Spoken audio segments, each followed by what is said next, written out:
lado de esta narrativa nueva que están tratando de colocar algunos en el debate público, diciendo que pues los narcotraficantes apoyan a Morena, que gracias al narco ganó Morena en diversas entidades, y el propio Silvano Aureoles, gobernador de Michoacán, se atrevió a decir que el narco apoyó a Morena y que por eso Ramírez Bedoya será el próximo gobernador. Además pide la anulación de los comicios, así de plano.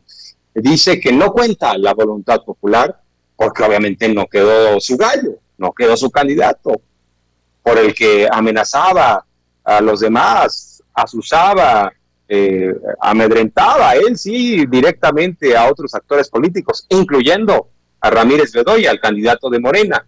No sé si tengamos la declaración precisamente de Silvano Aureoles, si la tenemos, la podríamos poner, la declaración del gobernador de Michoacán.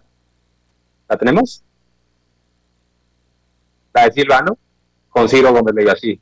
Si la tenemos, adelante, la ponemos para darle parte de la entrada, de la introducción a nuestro invitado, a Julián Atilano, sociólogo, para que pues también pueda opinar sobre esta narrativa que, insisto, se está colocando en el debate público y que ahora también se sube a este barco el gobernador de Michoacán, Silvano Aureoles. Ya lo estaban haciendo con otras entidades, Sinaloa, que ahí votó el narco por Morena, Sonora, o sea, no queriendo reconocer la derrota, simplemente tratan de llevar este absurdo a un grado tal que se trata de sustituir lo del peligro para México, como ya está muy desgastado, el tema del peligro para México, López Obrador, Morena, peligro para México, ahora dicen Morena es igual a narco. Es la nueva narrativa y que, por cierto, la van a estar utilizando, a mi parecer, de aquí al 2024. Vamos a escuchar nuevamente lo que dijo Silvano Aureoles. El crimen organizado va a poner otra vez el gobernador. Alfredo Ramírez Bedoya representará otra vez al crimen organizado en el gobierno de Michoacán. ¿Qué pensará Andrés? Y que ahora su partido sea aliado de la delincuencia, del crimen organizado, porque en los hechos Morena es un narcopartido y es una verdadera amenaza para el país.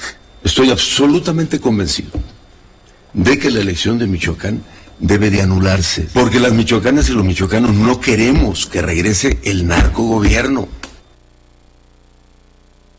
Bueno, pues ahí está lo que dice estimado Julián Atilano, sociólogo, analista político. Te habla Jorge Armando Rocha. Como siempre, muchas gracias por las entrevistas que nos das. Muy buenas tardes.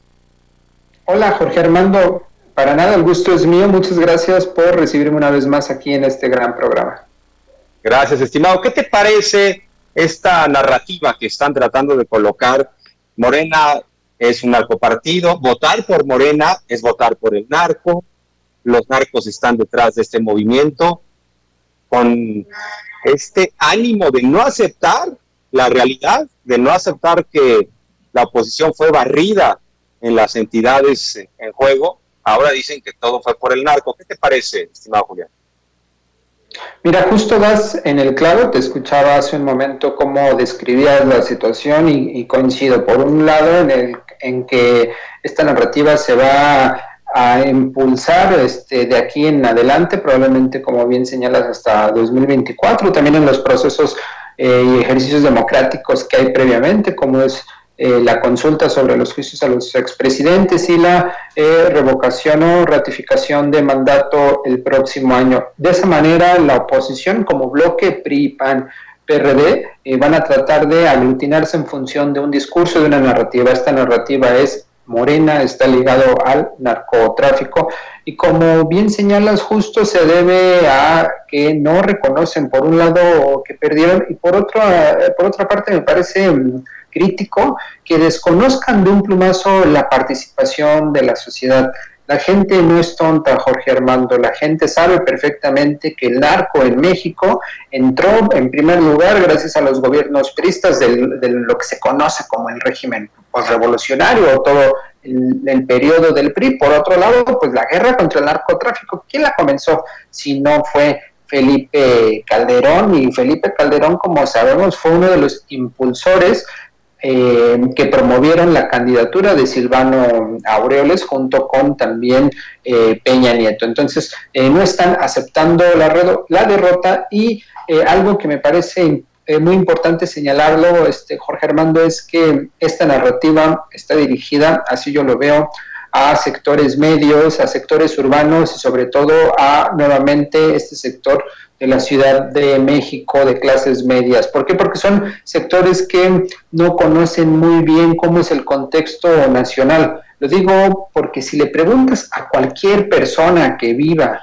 o que conozca algo de Michoacán, sabe perfectamente que a Silvano Aureoles se le relaciona y está documentado con el narcotráfico. Entonces, salir a decir que Morena está vinculado al narco cuando él tiene una larga cola y largos documentos que así lo acreditan, me parece que pues también muestra este cinismo de alguien que ya va de salida. Jorge Armando, son varios los gobernadores que ya van de salida y que justo están haciendo esos, como coloquialmente se le llama, patadas de ahogado por dos motivaciones principales, y es que sí quieren descalificar a Morena y este gran proyecto, y sobre todo quieren dejar ese veneno del chisme, ese veneno de la insidia, y decir que los próximos gobernantes están ligados al narco. Vamos a ver qué tanto impacto tiene. Hasta en este momento yo lo que veo es que es una narrativa que se está construyendo en algunos opinólogos, algunos gobernadores, pero por ahora hasta ahí está. Así es, tiene razón, porque hay que recordar en su momento, columnista Raimundo Rivapalacio dijo: el narco votó por Morena. Ahora el gobernador de Michoacán se sube al mismo barco, dice que ganó el narco en la entidad michoacana, pero otros ya habían dicho, por ejemplo, que en Sinaloa y en Sonora también el narco operó, en el caso también de Baja California Sur, Baja California, es decir, bueno, pues ya hay toda una intentona de esparcir este veneno, como bien señalas. Ahora, ¿qué tendría que hacer la 4T? Porque pareciera que van a insistir en ligar a Morena con el narco. Desde mi punto de vista, es incluso ofensivo para millones de mexicanos que nada tienen que ver con el crimen organizado, que fueron a votar en favor de Morena. O sea, me parece increíble que traten algunos de criminalizar el voto ciudadano. Es como si dijeran en el absurdo que López Obrador ganó en 2018 gracias al narco, y no, ganó gracias a la voluntad de millones de mexicanos y de mexicanas. ¿Qué tendría que hacer la 4T Morena? Aclarar esto, ir disipando los rumores. Tendría que haber también una campaña de información muy clara en estas entidades. ¿Qué tendría que hacer la izquierda para ir bajando, digamos, de la agenda este rumor? Porque son máquinas repetidoras, como lo que hacían con el peligro para México, y de pronto es difícil quitarse esos estigmas con tanta propaganda, Julián. Sí, mira, yo lo que creo que tendrían que hacer es, primero, no subestimar esta campaña mediática en contra, porque es muy arriesgado y peligroso, muy cínico, como te decía, vincular a un partido con el narcotráfico, y principalmente un partido que trae todo el apoyo. O sea, se ganaron 11, 12 gubernaturas, la mayoría absoluta en la Cámara de Diputados. Entonces, atribuirle ese gran triunfo al narco y no al desencanto que la gente tiene en contra de los anteriores gobiernos, no al apoyo popular que ha ganado la 4T, me parece que es ofensivo para la democracia mexicana. Entonces, por un lado, sí, no subestimar, estar atentos de cómo va desplegándose, cómo va avanzando esta narrativa en contra de la 4T, porque tal vez no tenga tanta potencia. Para que un mensaje tenga influencia o impacto en la sociedad, tiene que ser verosímil, es decir, la gente tiene que creerlo, sea verdad o mentira, la gente tiene que creerlo para que impacte, para que entre en la sociedad. Y como te digo, a nivel local, la gente sabe perfectamente quién es Silvano Aureoles. Digo, en Michoacán saben perfectamente quién es él y se le vincula con el narco.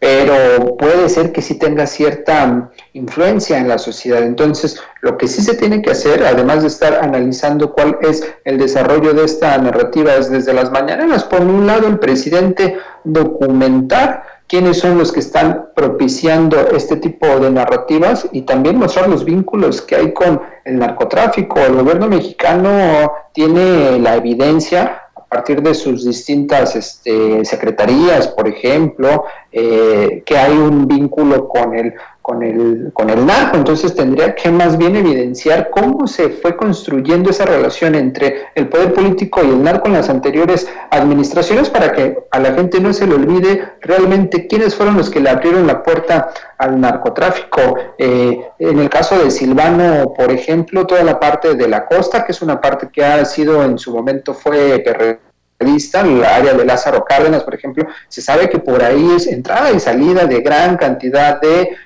pues estupefacientes, de narcóticos, etcétera. También lo que tiene que ver con la frontera con el estado de Jalisco, La Barca, por ejemplo, Zamora, son municipios en donde el narcotráfico está totalmente ahí presente y que no es nuevo. Entonces se tiene que evidenciar cuál es la relación y cuál es la trayectoria histórica del narcotráfico para que se deslinde Morena de lo que ha pasado. Y por otro lado, pues mira, el narcotráfico, lo sabemos, está presente en muchos estados de la República, ¿no? Y Morena está ganando en muchos estados de la República, entonces es muy sencillo hacer esta relación, pero como se dice aquí en el mundo académico, que es una correlación espuria, es decir, no porque en donde gana Morena también haya narco, quiere decir que el narco está apoyando a Morena, simplemente es que Morena está teniendo una expansión territorial muy amplia, porque si nos vamos con esa lógica, Jorge Armando, yo preguntaría, entonces el cártel Jalisco Nueva Generación está apoyando a Movimiento Ciudadano y al Faro porque MC ganó en Jalisco. Sería hacer una afirmación de ese tipo. A mí me parece que no sé realmente cuál sea el vínculo, pero no podría hacer ese tipo de afirmaciones. En ese sentido, más bien lo que estamos viendo es la expansión territorial y entonces pues se quiere hacer esa relación, pero en suma, Jorge Armando, sí lo que tiene que hacer Morena y la 4T justo es que se hable sobre el tema, estar documentando la relación anterior del narco con estos gobiernos y sobre todo desmentir desde la mañanera. Ya dijo López Obrador que al menos un día a la semana se va a estar hablando de las noticias falsas que están inundando las redes. Así es, estimado. Por cierto, el presidente sobre el caso Michoacán dijo si el gobernador Silvano Aureoles tiene pruebas que las presente, si no es amarillismo.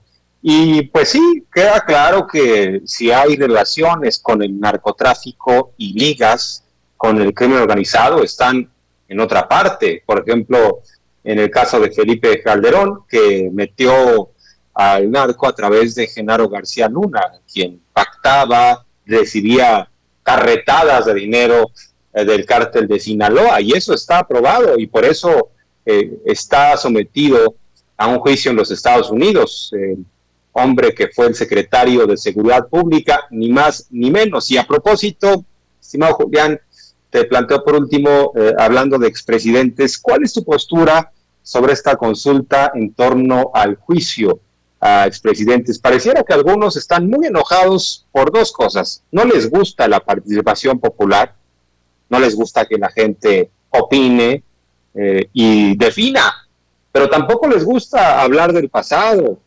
Si no revisaron el 68, el 71, el 88, el fraude de 2006, la guerra de Calderón y las responsabilidades de ensangrentar al país, si no revisaron todo eso, ¿cómo van a apoyar la revisión de la actuación de los expresidentes? Pues es lógico, no les gusta hablar de sus fechorías y ponerse ante las manos de la justicia. ¿Cuál es tu punto de vista sobre la importancia de la consulta del próximo 1 de agosto?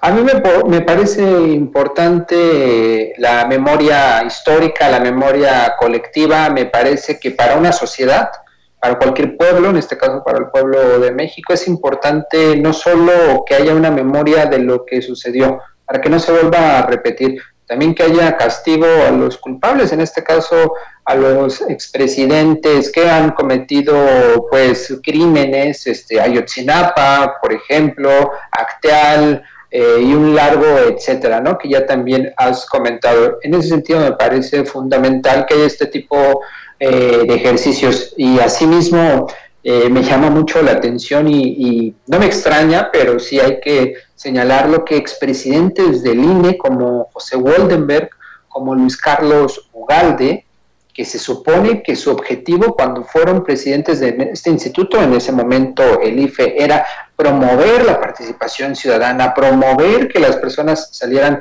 a votar, ahora están pidiendo que no voten, ahora están pidiendo que no haya este tipo de ejercicios democráticos. Lo único que estamos viendo con estas reacciones de estos dos personajes es que la democracia nunca les importó, lo único que les interesaba y para lo que servían era para lavarle la cara a estos anteriores expresidentes, a esos expresidentes que sus partidos los pusieron al frente del órgano electoral. Entonces, me parece muy grave que un ejercicio democrático, más allá de lo que cualquiera pueda pensar, es un ejercicio democrático y es la participación de la sociedad. Negarlo y querer que se cancele me parece totalmente, o lo es, totalmente antidemocrático. Y por último, Jorge Armando, respecto a la impresión de este ejercicio es, más allá del resultado, más allá de que se logren los votos, más allá de que sea vinculante o no, el proceso, yo lo que digo es que es lo fundamental. Es decir, durante estos días, hasta que se haga la jornada, en este caso, la votación, la participación, vamos a ver muchas cosas, vamos a ver debates, vamos a recordar lo que pasó en el pasado, vamos a ponerle nombre y apellido a todos estos crímenes que sucedieron, vamos a estar vinculando lo que está pasando ahora con en el pasado, el narcotráfico, es decir, va a haber debate y ese debate siempre es bueno y eso pues va a permitir que haya más debate, más politización. Eso en cualquier democracia es fundamental. Yo así veo esta consulta, Jorge Armando. Estimado Julián, el espacio está abierto. Muchas gracias, como siempre, por las entrevistas. Es un placer escucharte. Muy buenas tardes. Gracias, Julián. Un abrazo, saludos a la audiencia. Fuerte abrazo.